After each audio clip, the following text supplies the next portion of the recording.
মানবিক প্রথম বর্ষের ছাত্রীরা, আজকে আমি সমাজবিজ্ঞান প্রথম পত্রের অধ্যায় একাদশ থেকে আলোচনা রেখেছি।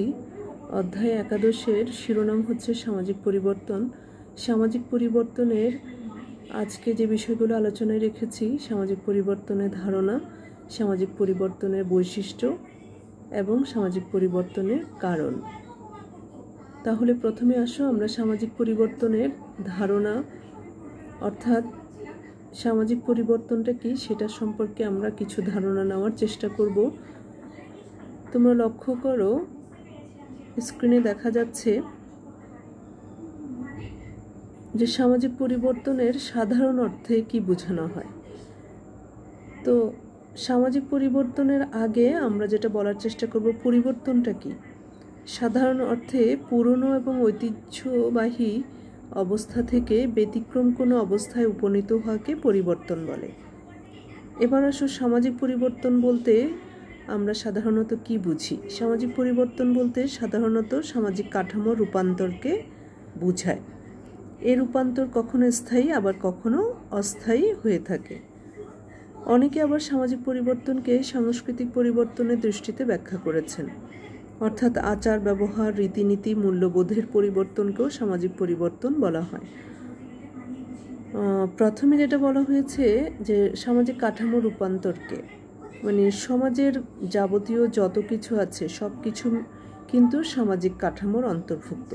এই সামাজিক কাঠামোর যে বদল হচ্ছে, প্রতিনিয়ত রূপ চেঞ্জ হচ্ছে, একটা অবস্থা থেকে আরেকটা অবস্থায় যাচ্ছে, এটাকে আমরা সামাজিক পরিবর্তন বলছি। এটা কখনো স্থায়ী থেকে যায় আবার কখনো অস্থায়ী হয়। আবার কেউ কেউ বলছে যে সামাজিক পরিবর্তন সাংস্কৃতিক পরিবর্তনের মতো। যেমন মানুষের আচার ব্যবহারের কোনো পরিবর্তন হলে আমরা সেটাকে সামাজিক পরিবর্তন বলি। মানুষের রীতিনীতির কোনো পরিবর্তন হলে আমরা সেটাকে সামাজিক পরিবর্তন বলি। রীতিনীতির পরিবর্তন, একটা সময় আমরা আমাদের সমাজের বিবাহ রীতির ক্ষেত্রে একরকম বিবাহ অনুষ্ঠান দেখেছি, কিন্তু এখন আমরা দেখছি যে বিবাহ রীতির ক্ষেত্রে একসময় বিবাহ রীতিতে যে অনুষ্ঠানগুলো বা রীতি রেওয়াজগুলো ছিল এখন কিন্তু অনেকটা পরিবর্তন হয়েছে। এখন বিবাহ রীতিতে নতুন নতুন কিছু রীতি এসেছে। বিবাহ অনুষ্ঠানগুলোতে আমরা দেখছি বরকনের রিসেপশনে এগুলোর রীতিনীতিতে অনেক পরিবর্তন। মূল্যবোধের পরিবর্তন এসেছে। বড়দেরকে কীভাবে সম্মান করা হতো একটা সময়, এখন কিভাবে করা হচ্ছে, বা কারো বাসায় কোনো মেহমান আসলে কিভাবে তাকে আপ্যায়ন করা হতো, এখন কিভাবে করা হচ্ছে। এই বিষয়গুলো, একটা সময় সন্তান তার পিতামাতাকে কিভাবে সমীহ করত, বা পিতামাতাও তার সন্তানকে কিভাবে লালন পালন করত, এই জিনিসগুলোতে এক ধরনের পরিবর্তন আসলেও আমরা সেটাকে সামাজিক পরিবর্তন বলছি। এগুলো সবই সাংস্কৃতিক পরিবর্তন এবং সাংস্কৃতিক পরিবর্তনগুলোকে আমরা সামাজিক পরিবর্তন হিসেবে আখ্যায়িত করছি। এই সামাজিক পরিবর্তনের বিভিন্ন সমাজবিজ্ঞানী সামাজিক পরিবর্তনকে নিয়ে বিভিন্নভাবে সংজ্ঞায়িত করেছে। আমরা বিভিন্ন সমাজবিজ্ঞানীর সংজ্ঞাগুলো আলোচনা রাখার চেষ্টা করছি। বিভিন্ন সমাজবিজ্ঞানী বিভিন্নভাবে সামাজিক পরিবর্তনের সংজ্ঞা দিয়েছেন। যেমন প্রথমে আমরা যার কথাটা বলছি, উইলবার্ট ই. মুর সামাজিক পরিবর্তন বলতে সামাজিক কাঠামোর পরিবর্তন বুঝিয়েছেন। সামাজিক কাঠামোর পরিবর্তনে, মানে সামাজিক কাঠামো বলতে এখানে তোমার বিভিন্ন প্রতিষ্ঠান, বিভিন্ন তোমার পরিবার, বিবাহ, এখানে বিভিন্ন আচার আচরণও আসবে, সব কিছু মিলিয়ে সামাজিক কাঠামো। তিনি এক বাক্যে বলেছে যে সামাজিক পরিবর্তন হচ্ছে সামাজিক কাঠামোর পরিবর্তন। আর রস তিনি সামাজিক পরিবর্তন বলতে সামাজিক প্রতিষ্ঠানের পরিবর্তনকে আলাদাভাবে বুঝিয়েছেন। অর্থাৎ তিনি বলতে চেয়েছেন সামাজিক প্রতিষ্ঠানের পরিবর্তন হলেই সেটা সামাজিক পরিবর্তন হবে। প্রতিষ্ঠান বলতে সেটা কোনো শিল্প প্রতিষ্ঠান হতে পারে, শিক্ষা প্রতিষ্ঠান হতে পারে, সমবায় প্রতিষ্ঠান হতে পারে, সাংস্কৃতিক প্রতিষ্ঠান হতে পারে, ইত্যাদি প্রতিষ্ঠান। এই প্রতিষ্ঠানগুলোর ভেতরে পরিবর্তন আসলে সামাজিক পরিবর্তন হবে, এটা রস বলেছে। কয়েনিক বলেছে মানুষের জীবন প্রণালীতে যেসব পরিবর্তন ঘটে তাই সামাজিক পরিবর্তন। জীবন প্রণালী বলতে মানুষের জীবনের শুরু থেকে শেষ পর্যন্ত যে পরিবর্তন ঘটে, মানুষের জন্ম থেকে মৃত্যু পর্যন্ত, সেটাই হচ্ছে সামাজিক পরিবর্তন। যেহেতু এখানে জীবন প্রণালী বলা হয়েছে, তাই জন্ম থেকে মৃত্যু পর্যন্ত যা যা হবে জীবনে। বস্তুত সামাজিক পরিবর্তন সমাজের ব্যাপক সংখ্যক মানুষ এবং তাদের সাথে সংশ্লিষ্ট প্রায় সব কিছুকে প্রভাবিত করে। যাই হোক, আমরা সামাজিক পরিবর্তনের বৈশিষ্ট্য নিয়ে আলোচনা করব, যেটি আমরা শুরুতে বলেছি যে আমরা সামাজিক পরিবর্তনের ধারণা, সামাজিক পরিবর্তনের বৈশিষ্ট্য এবং এর কারণসমূহ আলোচনা করব। তারই ধারাবাহিকতায় আমরা সামাজিক পরিবর্তনের বৈশিষ্ট্য দ্বিতীয় ধাপে শুরু করছি। চলো দেখা যাক বৈশিষ্ট্যগুলো কি কি রয়েছে। 1. সামাজিক পরিবর্তন হলো মানুষের জীবন প্রণালীর পরিবর্তন। 2. বিভিন্ন প্রতিষ্ঠানের কাঠামোগত ক্রিয়াগত পরিবর্তন। 1 নম্বর যেটা বলছে মানুষের জীবন প্রণালী, ওই যে জন্ম থেকে জীবন প্রণালী পরিবর্তন, ওই যে জন্ম থেকে মৃত্যু পর্যন্ত যে পরিবর্তন হয় সেটাই সামাজিক পরিবর্তন, এটা একটা বৈশিষ্ট্য। বিভিন্ন প্রতিষ্ঠানের কাঠামোগত ক্রিয়াগত পরিবর্তন। প্রতিষ্ঠান বলতে একটা প্রতিষ্ঠান দেখতে কেমন, বাহির থেকে দেখতে কেমন, কতটুকু জায়গা জুড়ে আছে সেটা হয়তো তার কাঠামো হতে পারে, তার ভিতরে কী কী জিনিসপত্র আছে সেটাও তার কাঠামোর অন্তর্গত, এবং সেটার সেই বাহ্যিক অবস্থানটার পরিবর্তন হলো সেটা সামাজিক পরিবর্তন। এবং সেই প্রতিষ্ঠানের ভেতরে যারা কাজ করছে তারা কিভাবে কাজ করছে, তাদের কাজের নির্দেশনাগুলো কি কি, সেটা ক্রিয়াগত পরিবর্তন। এইটা হচ্ছে সামাজিক পরিবর্তনের বৈশিষ্ট্য। 3 নম্বর উৎপাদন পদ্ধতির পরিবর্তন। উৎপাদন হচ্ছে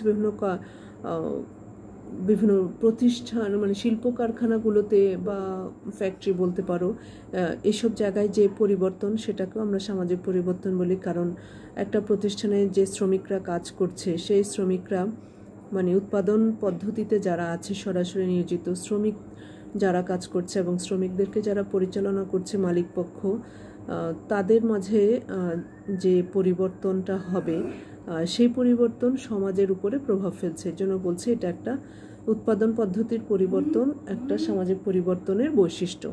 4 নম্বর সামাজিক সম্পর্কের পরিবর্তন। সমাজে বিভিন্ন রকমের মানুষ রয়েছে, একে অপরের সাথে বিভিন্ন রকমের সম্পর্কিত বা বিভিন্ন বন্ধনে তারা আবদ্ধ। একে অপরের সাথে সম্পর্ক তৈরি করতে গিয়ে সম্পর্কের যে পরিবর্তন হয়, আবার কখনো সম্পর্কের ফাটল বা দ্বন্দ্ব তৈরি হয়। এসব কারণে সামাজিক সম্পর্কের পরিবর্তন হয়, এটাকেও আমরা সামাজিক পরিবর্তনের বৈশিষ্ট্য বলতে পারি। আরও কিছু বৈশিষ্ট্য রয়েছে, যেমন 5 নম্বরে মূল্যবোধের পরিবর্তন, যা মূলত অভ্যন্তরীণ। অর্থাৎ মূল্যবোধ বলতে মানুষের ভেতরে ভালো মন্দের যে বোধ, ভালো মন্দের যে বিচার শক্তি বা বিবেচনা বোধ, সেটাই মূল্যবোধ। যে ভালো মন্দের বিচার বিবেচনা করতে পারবে তার ভেতরে মূল্যবোধ আছে, আর যে ভালো মন্দের বিচার বিবেচনা ছাড়া কাজ করবে সে মূল্যবোধের বাহিরে কাজ করছে, এটা তার ভেতরের বিষয়। তো এই পরিবর্তনটাও একটা সামাজিক পরিবর্তন বোঝানো হয়। তারপরে 6 নম্বর সামাজিক পরিবর্তনের গতি কখনো দ্রুত কখনো মন্থর হয়। এরপরে সামাজিক পরিবর্তনের কিছু গুরুত্বপূর্ণ কারণ নিচে আলোচনা করা হলো। প্রথমে প্রাকৃতিক পরিবেশ।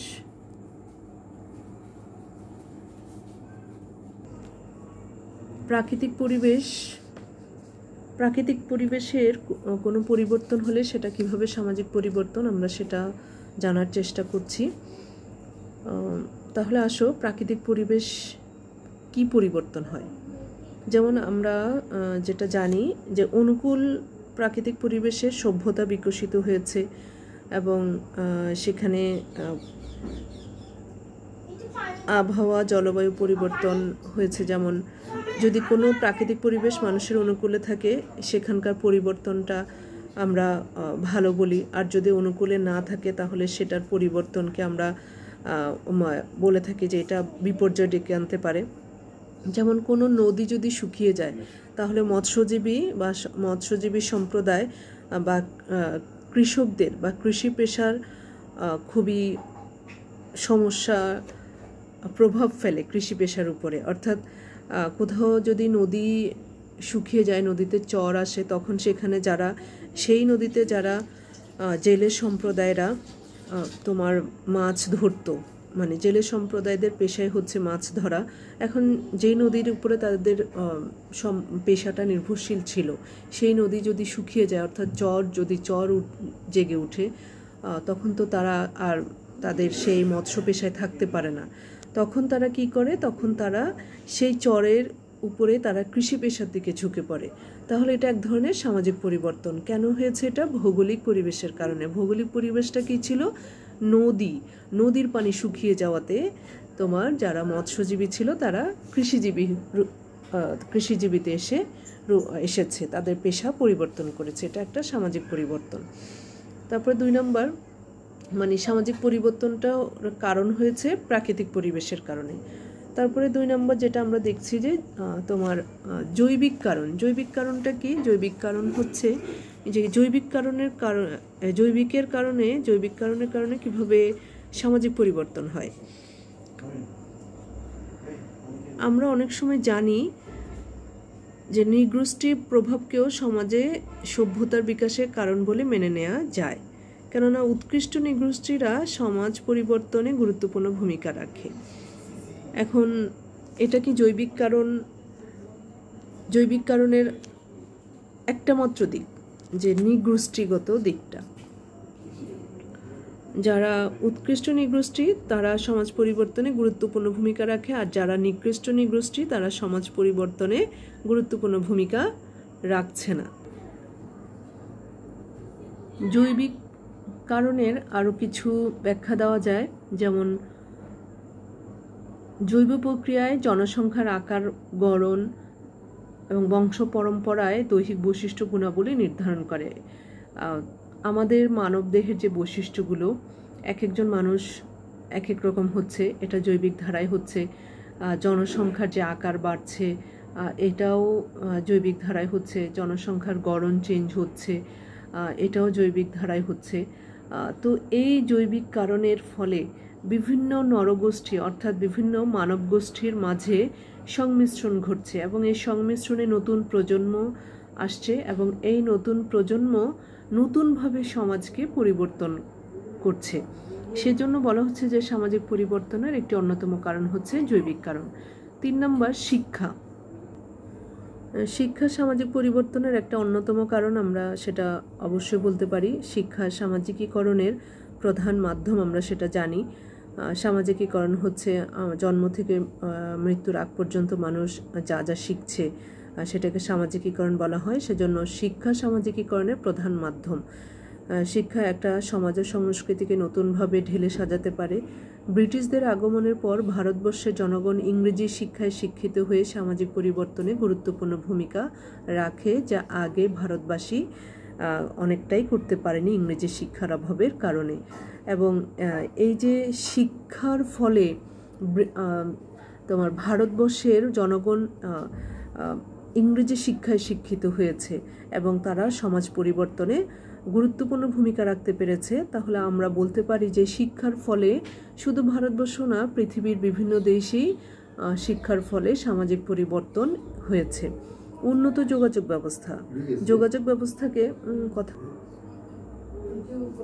ব্যবস্থাকে সামাজিক পরিবর্তনে পূর্বশর্ত বলা যেতে পারে।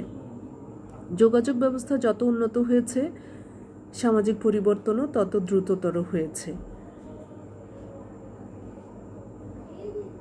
বিকাশ লাভ করেছে সমাজ। যোগাযোগ ব্যবস্থার উপরে নির্ভর করেই তো আসলে সমাজের পরিবর্তন অনেকটা নির্ভরশীল।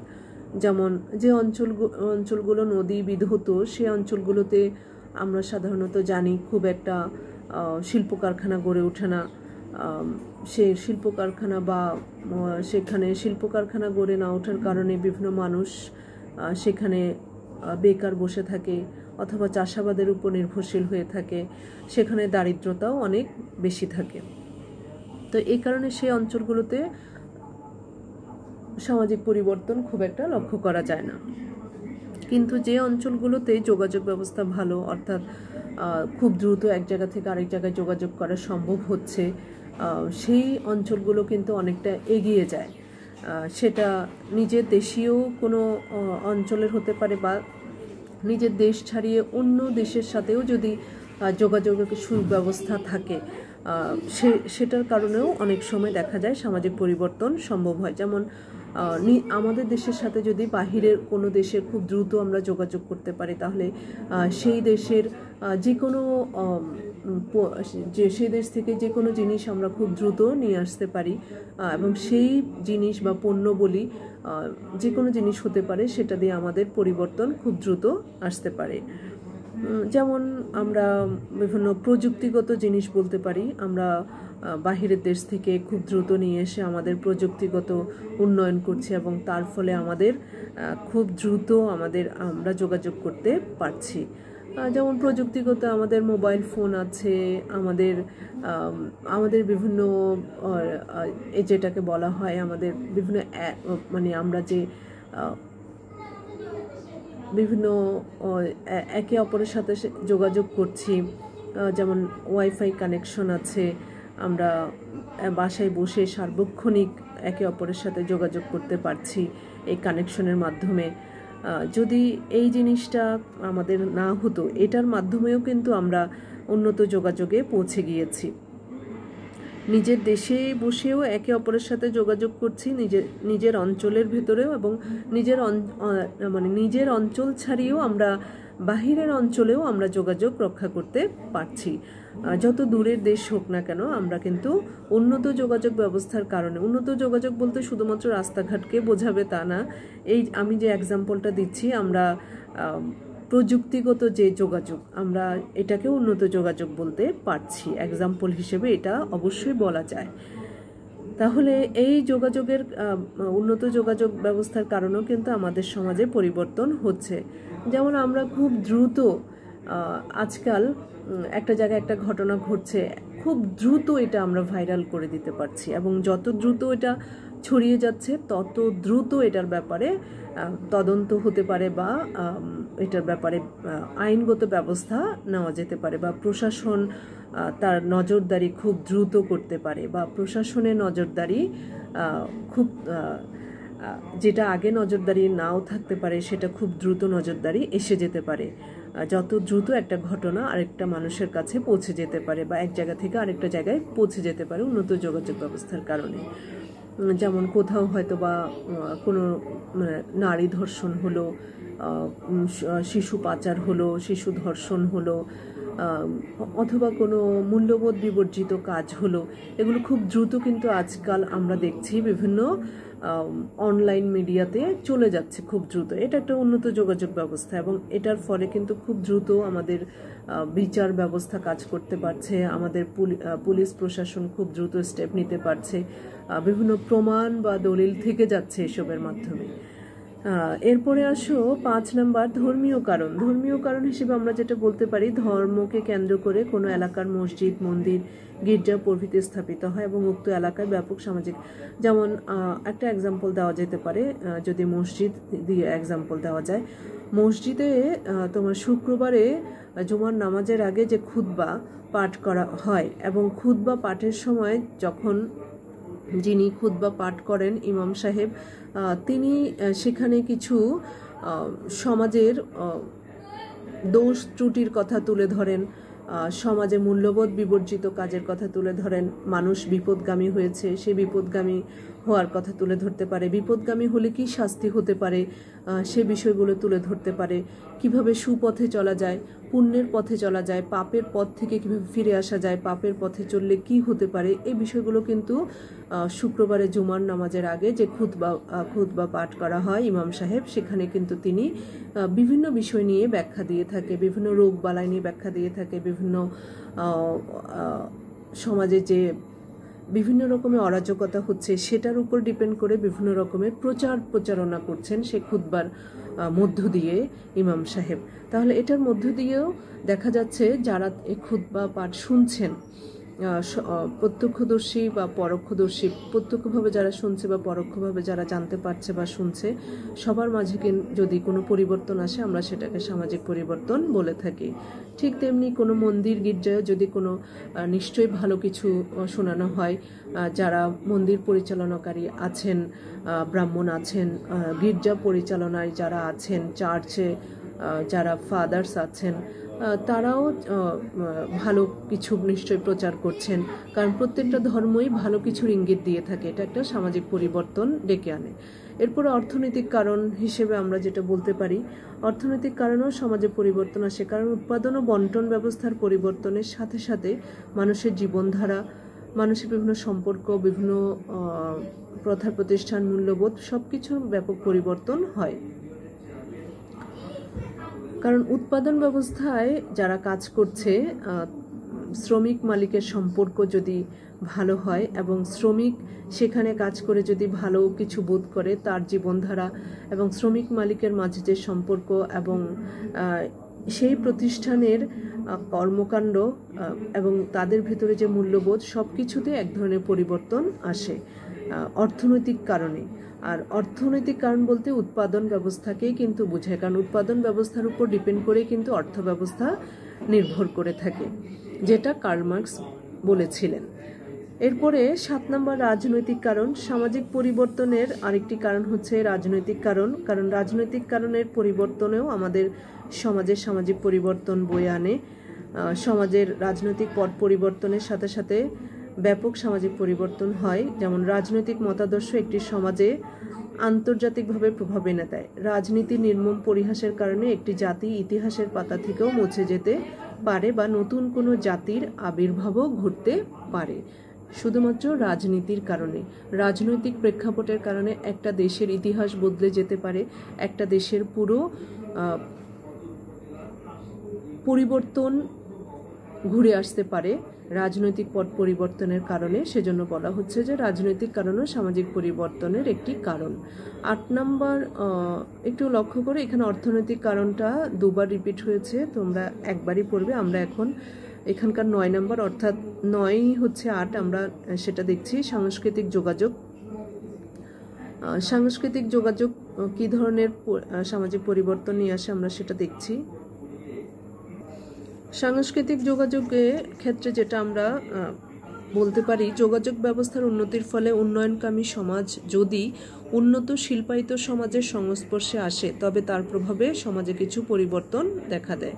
এভাবে ব্যবসা ক্ষেত্রে পরিবর্তন হতে পারে, শিক্ষা ক্ষেত্রে হতে পারে, শিল্প সংস্কৃতি সব ক্ষেত্রে বিভিন্ন পরিবর্তন আসবে এবং বিভিন্ন সমাজের মধ্যে যোগাযোগ ঘটলে একটি সমাজ অন্য সমাজের কিছু কিছু দিক অনুসরণ করে এবং সমাজ পরিবর্তনে ভূমিকা রাখে। অর্থাৎ যখন যোগাযোগ ব্যবস্থা উন্নত হবে, তখন একটা সমাজ আরেকটা সমাজের সাথে খুব দ্রুত যোগাযোগ ঘটাবে এবং সেই যোগাযোগের ফলে একটা সমাজের বা একটা দেশের ব্যবসার পরিবর্তন হবে, শিক্ষার দৃষ্টিভঙ্গি পরিবর্তন হবে বা শিক্ষা ব্যবস্থার পরিবর্তন হবে, বিভিন্ন সংস্কৃতির পরিবর্তন হবে এবং এভাবেই তোমার একটা সমাজ অন্য সমাজের বেশ কিছু দিক অনুকরণ করবে এবং সেই অনুকরণের ফলে সমাজে পরিবর্তন আসবে। এটাই হচ্ছে সাংস্কৃতিক যোগাযোগ এবং এই যোগাযোগের কারণে সামাজিক পরিবর্তন অবশ্যম্ভাবী। এরপরে প্রযুক্তিগত পরিবর্তন। প্রযুক্তিগত পরিবর্তন যেটা আমরা বলতে পারি, প্রযুক্তিগত পরিবর্তন বলতে কি বোঝায়? প্রযুক্তিগত পরিবর্তন বলতে যেটা আমরা বুঝি, সামাজিক পরিবর্তনের ক্ষেত্রে প্রযুক্তিগত উপাদানের গুরুত্ব ও তাৎপর্য বিরোধ বিতর্কের বহু ঊর্ধ্বে। আধুনিক সভ্য সমাজ ব্যবস্থার অন্তর্ভুক্ত ব্যক্তিবর্গের খাদ্যাভ্যাস, তাদের আমোদ প্রমোদের ব্যবস্থা, পোশাক পরিচ্ছদ, শিক্ষা, স্বাস্থ্য প্রতিটি ক্ষেত্রে প্রযুক্তির প্রভাব লক্ষ্য করা যাচ্ছে উত্তরোত্তর। সমাজ জীবনের ছোটোখাটো সকল ক্ষেত্রে এখন প্রযুক্তি ভিত্তিক উপাদানের কার্যকর ভূমিকা পরিলক্ষিত হচ্ছে, যার প্রভাবে বৃহত্তর সমাজ কাঠামোতে পরিবর্তন সাধিত হচ্ছে। যেমন আজকে আমরা যে ক্লাসটা পরিচালনা করছি বা করলাম, এটা কিসের প্রভাবে? প্রযুক্তির প্রভাবে হলো না? আমরা প্রযুক্তির মধ্য দিয়ে তো এই ক্লাসটা ভিডিও করলাম এবং ভিডিওটা আপলোড হবে বা আপলোড হলো, ছাত্রীরা সেটা দেখলো বা আরও অনেকেই দেখলো বা জানার চেষ্টা করলো, এবং এখানের মধ্য দিয়ে শিক্ষক বা ছাত্রী বা শিক্ষক বা ছাত্রের মাঝে যোগাযোগ হলো। এটা তো প্রযুক্তিগত পরিবর্তন। এবং এই প্রযুক্তির যদি সম্ভব না হতো, বা স্মার্টফোন বা এই ফোন যদি না থাকতো, এই ফোন না থাকলে বা আমাদের ভিডিও ক্লাস আপলোডের যে ব্যবস্থা সেটা যদি সম্ভব না হতো, বিভিন্ন চ্যানেলের মধ্য দিয়ে যে আপলোড করার ব্যবস্থা, শেয়ারিংয়ের ব্যবস্থা, বিভিন্ন পেজে আপলোড করার ব্যবস্থা, অনলাইন পেজে বা বিভিন্ন গ্রুপ অ্যাপস আছে, অ্যাপসে আপলোড করার ব্যবস্থা যদি না হতো, এই ব্যবস্থা না হলে তো আমাদের শিক্ষা ব্যবস্থা আরও ধ্বংসের দিকে চলে যেত, তাই না? এই বিগত দিনগুলোতে এই পর্যন্ত আরও ধ্বংসের দিকে চলে যেত। তাহলে আমরা এই প্রযুক্তিগত পরিবর্তনের ফলেই কিন্তু আমরা সামাজিক পরিবর্তন আনতে পেরেছি। এখন আমাদের শিক্ষা ব্যবস্থা অনেকটাই অনলাইন বেসিসে পরিণত হয়েছে এখন পর্যন্ত। তাহলে এটা একটা সামাজিক পরিবর্তন, শিক্ষা ব্যবস্থা অনলাইনের পৌঁছেছে প্রযুক্তিগত পরিবর্তনের কারণে। এরপরে জনসংখ্যার পরিবর্তনের ফলে কিভাবে সামাজিক পরিবর্তন হয়? খুব সহজ, কারণ জনসংখ্যার ক্ষেত্রে যে কোনো ধরনের পরিবর্তন সামাজিক পরিবর্তনের কারণ হতে পারে। সমাজে যুবক যুবতীদের সংখ্যা বৃদ্ধির ফলে সমাজে জনসংখ্যা দ্রুত গতিতে বৃদ্ধি পায়, ফলে সমাজ পরিবর্তিত হয়। জনসংখ্যার হ্রাস, বৃদ্ধি, গঠন কাঠামো প্রভৃতি পরিবর্তন সমাজের বিভিন্ন প্রথা প্রতিষ্ঠানের মধ্যে পরিবর্তন এনে দেয়।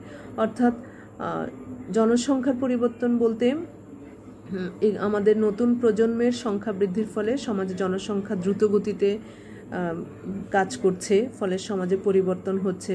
এবং জনসংখ্যার হ্রাস হলেও সমাজের একরকম পরিবর্তন হবে, জনসংখ্যা বৃদ্ধি হলেও সমাজের একরকম পরিবর্তন হবে। আবার জনসংখ্যার একটা গঠন কাঠামো, মানে জনসংখ্যা হ্রাস পাক আর বৃদ্ধি পাক, সেটাকে যদি আমরা সঠিকভাবে গঠন করতে পারি, কাজে লাগাতে পারি, সেটার জন্য কিন্তু আমাদের সামাজিক পরিবর্তন হবে। কারণ আমাদের জনসংখ্যা যতই বৃদ্ধি পাক না কেন, আমরা যদি নতুন প্রজন্মকে সঠিকভাবে কাজে লাগাতে পারি, তাদের শিক্ষাকে সঠিক শিক্ষায় শিক্ষিত করতে পারি বা সুশিক্ষায় শিক্ষিত করতে পারি, তাদেরকে কারিগরি শিক্ষার আওতায় আনতে পারি, তাদেরকে প্রযুক্তিগত জ্ঞানে তাদেরকে যদি আমরা শিক্ষা দিতে পারি, তাহলে কিন্তু তারা বেকার থাকবে না, তারা খুব সহজে স্বাবলম্বী হতে পারবে, বা বিভিন্ন প্রশিক্ষণের ব্যবস্থা করে দিতে পারি।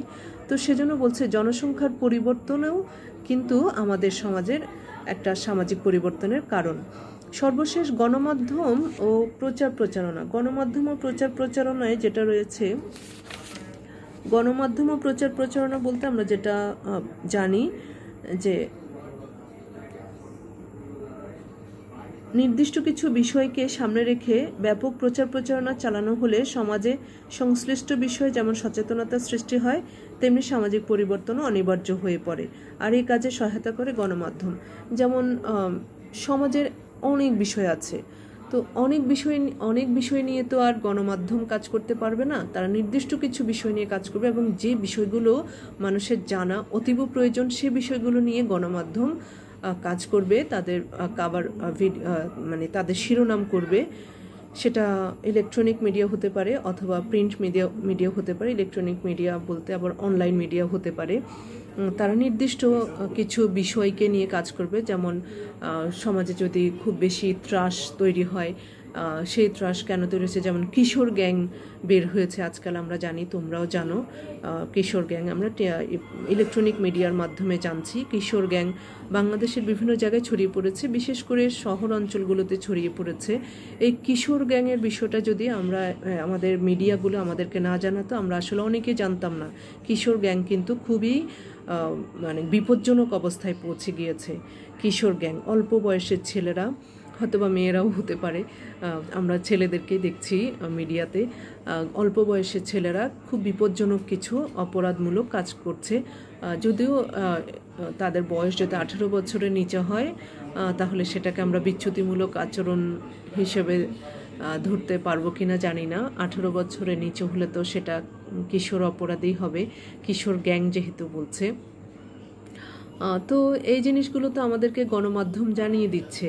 আমাদের দেশে যে বর্তমানে মহামারী চলছে, এই মহামারীর প্রত্যেকটা পয়েন্ট টু দ্য পয়েন্ট আমাদেরকে জানাচ্ছে বিভিন্ন মিডিয়া।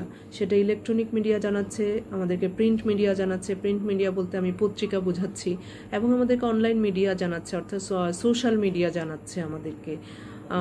খুব দ্রুত সোশ্যাল মিডিয়ায় আমরা সব খবর জানছি, এবং টিভির স্ক্রিন খুললেই আমরা আমাদের এই মহামারী কোন পর্যায়ে গিয়ে পৌঁছেছে, কী ধরনের সচেতনতায় থাকতে হবে, কিভাবে আমাদেরকে আচরণবিধি প্রকাশ করতে হবে, সব কিছুই কিন্তু আমাদেরকে গণমাধ্যম জানিয়ে দিচ্ছে।